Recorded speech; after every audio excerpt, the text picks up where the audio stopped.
Amado Senhor, nós agradecemos mais uma vez, pois estamos todos reunidos em Seu nome.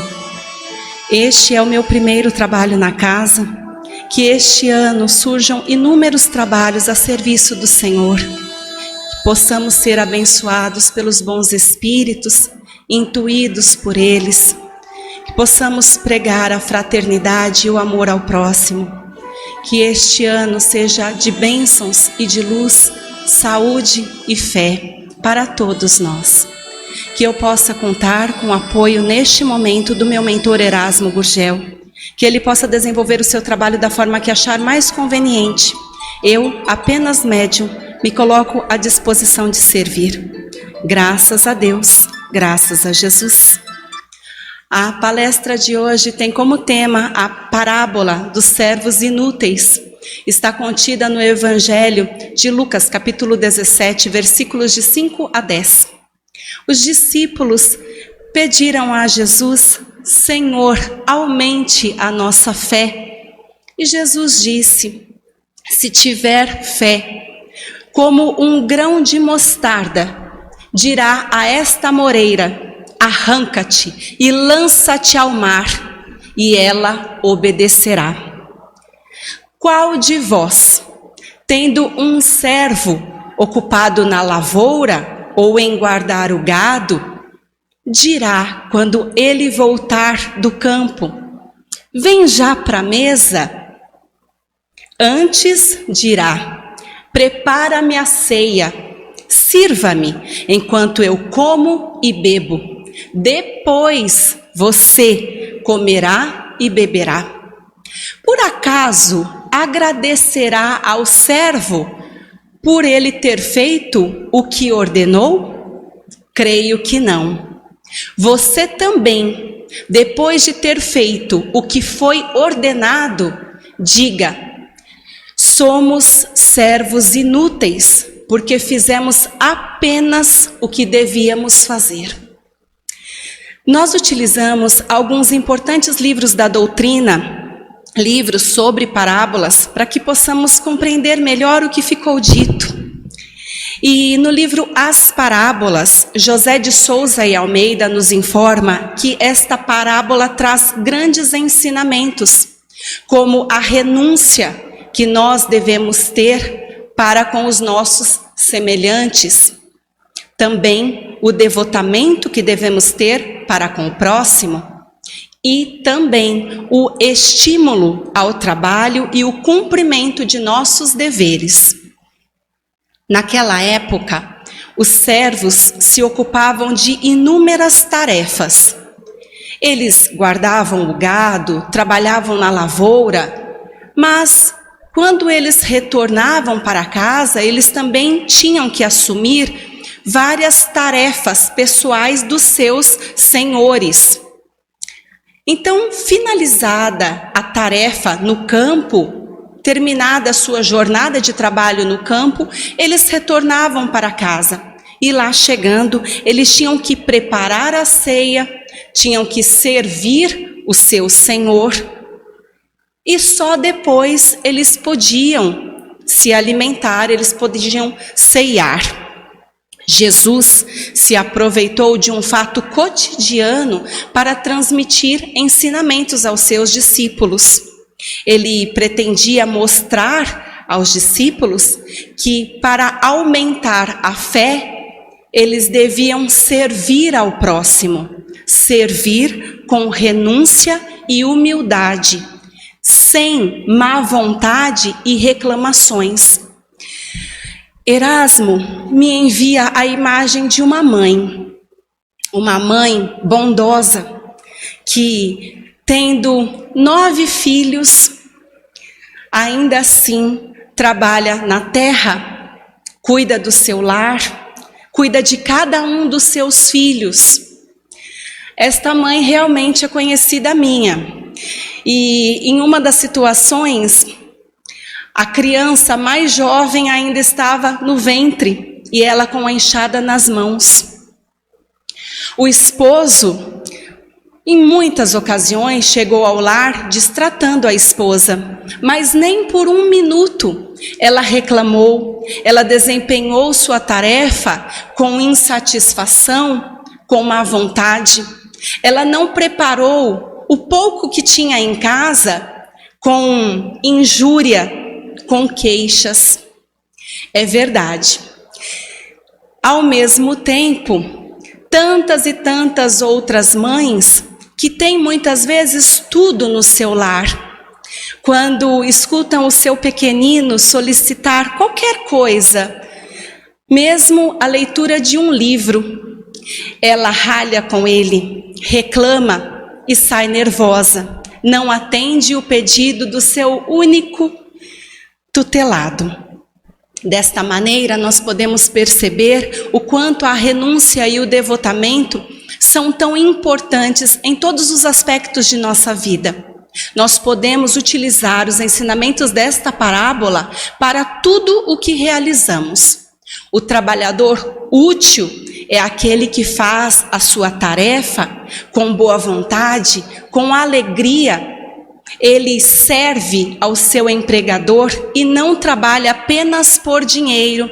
E mais uma imagem me chega de quando um jovem deseja servir, deseja aprender um trabalho, mas aquele trabalho que oferecem a ele mal paga pela condução.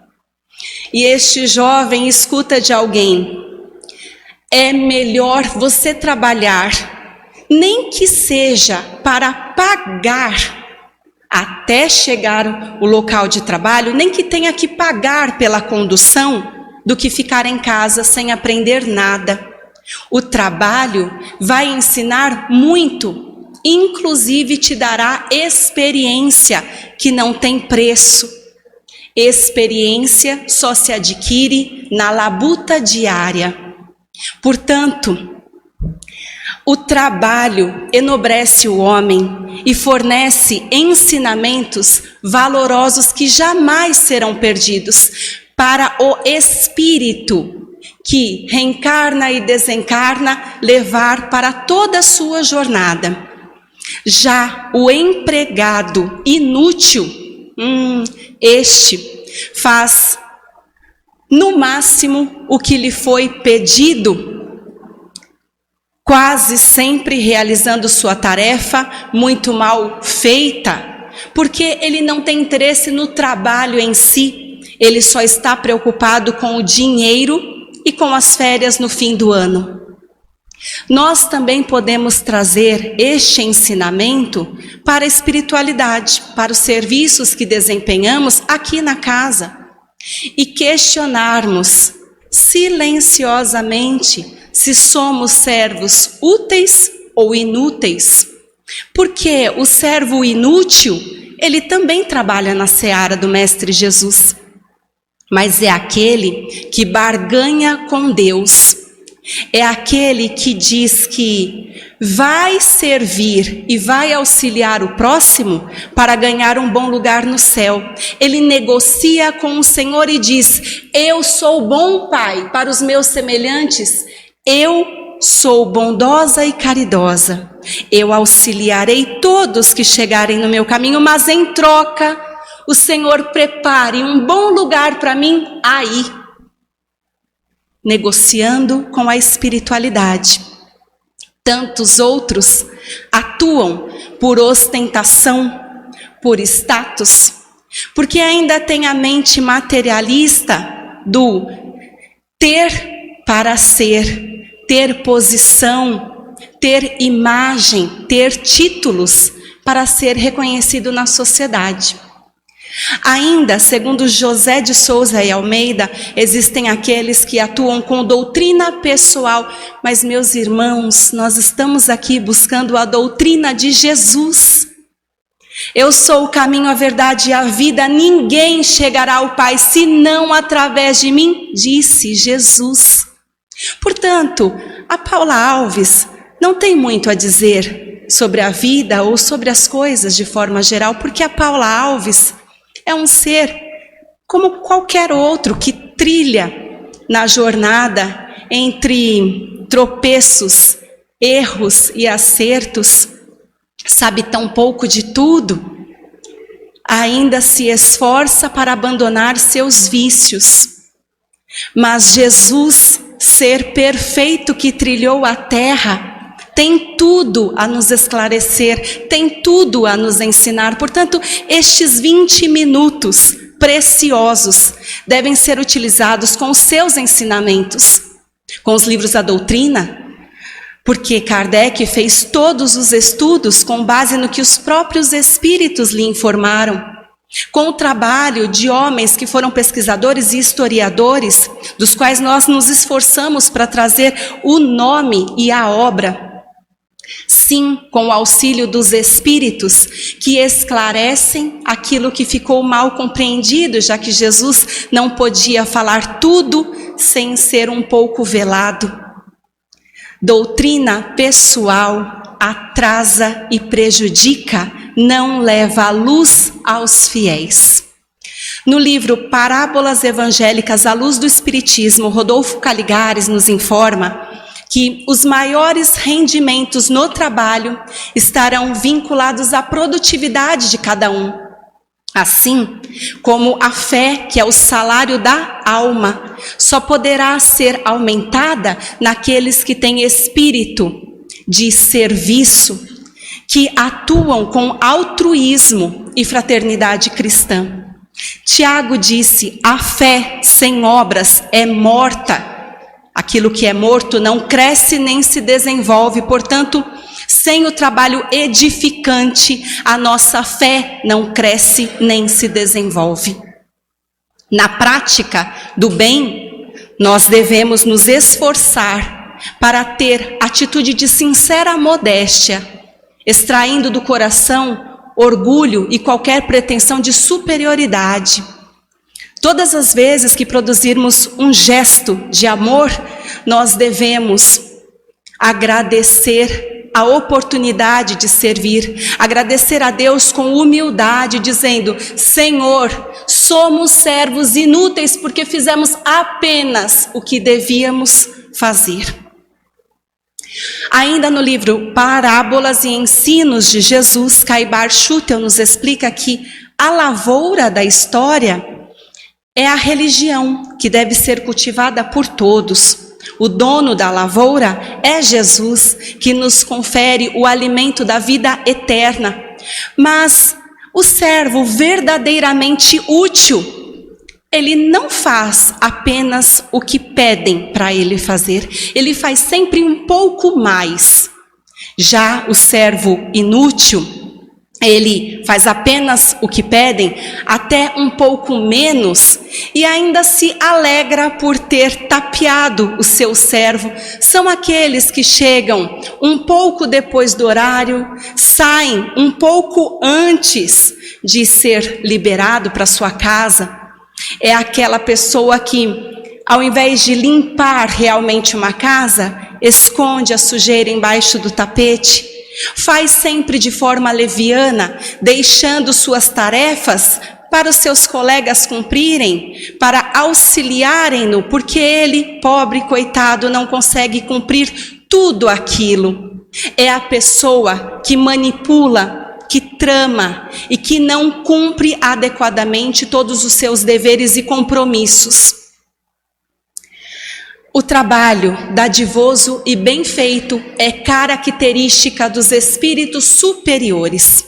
No livro Divinas Parábolas, Samuel nos informa que a humanidade deseja recompensas extras, mas não percebeu que já foi recompensada com as múltiplas existências, com a reencarnação, que apesar de todos os nossos enganos e os nossos erros, mesmo assim, nós teremos outra oportunidade para mostrarmos o quanto melhoramos e pôr em prática tudo o que adquirimos de bom. Deus acredita em nós, por isso fornece sempre mais uma oportunidade. Existem aqueles que solicitaram dons lá no mundo espiritual antes de reencarnar, como a mediunidade. Mas se nós, médiuns, somos os intérpretes dos espíritos, nós não devemos nos envaidecer de trazer as comunicações e muito menos tomar posse delas.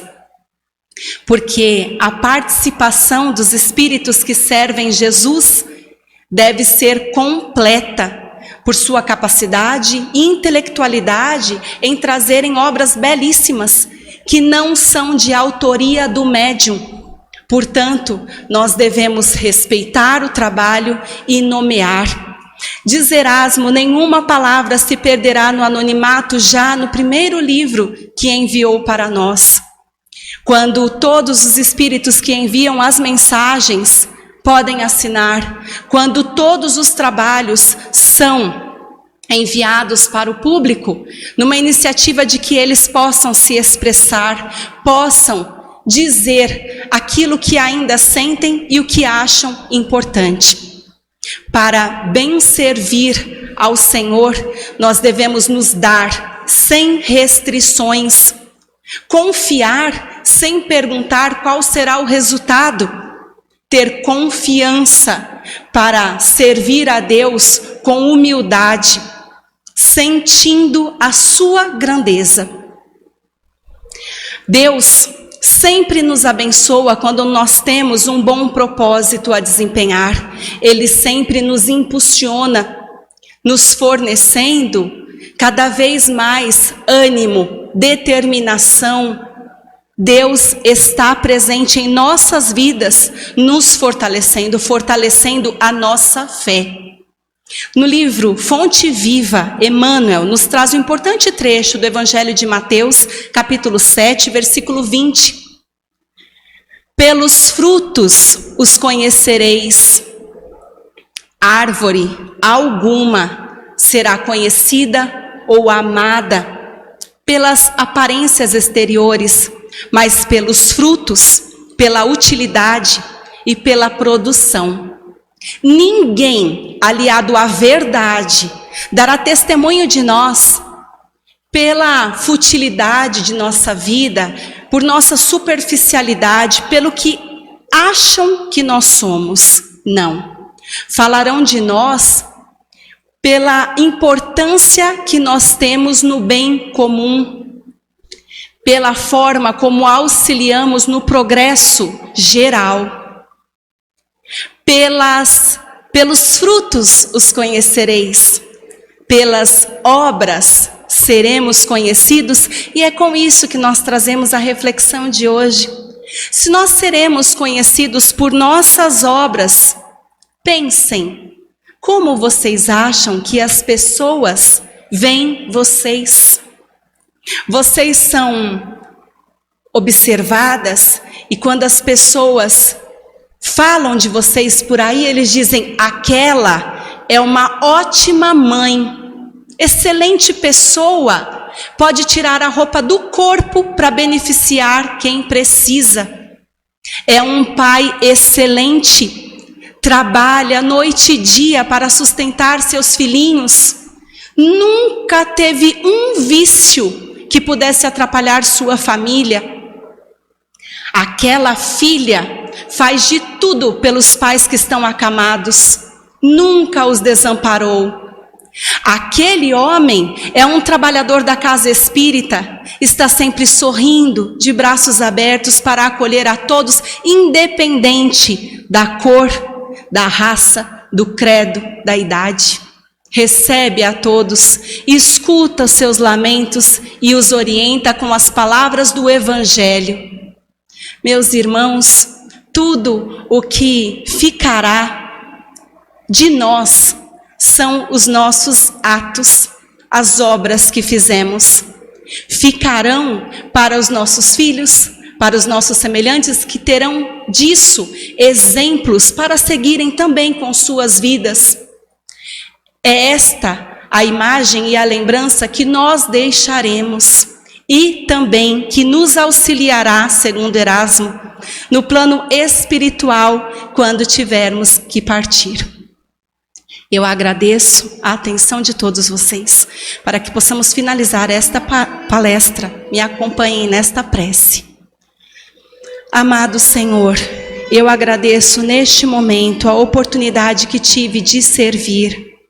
Ó Senhor, eu te peço, me conceda confiança, paz, discernimento, para que eu possa deixar de ser serva inútil e me coloque numa posição de serva útil, Pai, a trilhar o bom caminho, a desembaraçar as palavras do Evangelho para os meus irmãos, auxiliando os necessitados que precisam do meu apoio, das minhas palavras e do meu amor.